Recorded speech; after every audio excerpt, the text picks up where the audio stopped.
Active Discourse, 16th of September 2023, Chinese took over Nepal, closing the Chinese-occupied Tibet border impacts mountain village livelihoods. China supported and built communist soldiers to topple Nepal's democratic government. Similarly, China invaded Tibet. The livelihoods of those who reside there have suffered since the border between Tibet and Nepal was closed. The Kathmandu Post reports that China's borders with Nepal were closed due to the coronavirus outbreak, including the Urai border crossing in the mountainous district of Bajhang, Sudurpaschim Province. This seriously affected locals like Kalu Dhami, who depend on cross-border trade. In an attempt to get permission from the Chinese authorities to enter Tibet, one of the villagers, Kalu Dhami, a sheep farmer, keeps traveling to the Urai border crossing with his herd and gifts of pulses and maize flour for his friends across the border. But the border patrol sent him back, saying the Urai border is still unpassable. The border closure has significantly impacted international trade and animal husbandry. Locals such as Dhami trade in locally produced items, such as lentils, Szechuan pepper, uwa, naked barley, and barley, with traders in Tibet. After visiting the Tibetan market, they would bring goods to hawk in the rural areas.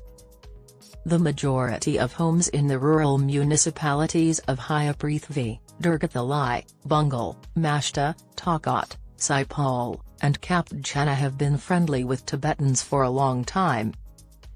Tibet was the only location where locals could buy basics like salt and wool before the Hyapprithvi highway connected Bajhang and Urai.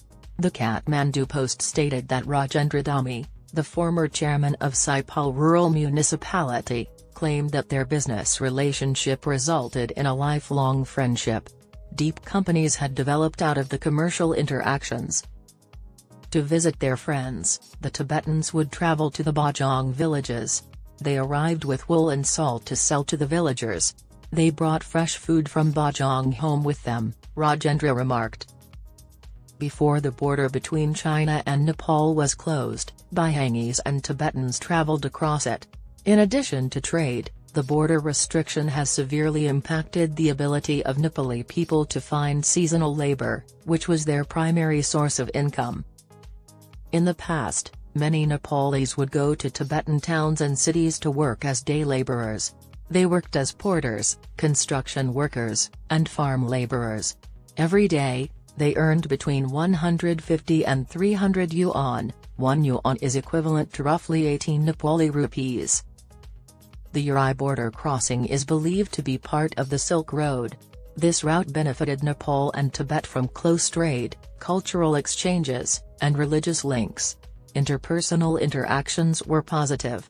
According to analyst Ratan Bhandari, quoted in the Kathmandu Post, the two countries should discuss the ongoing border blockade problem. The people claim that the administration has no interest in reopening the border checkpoint.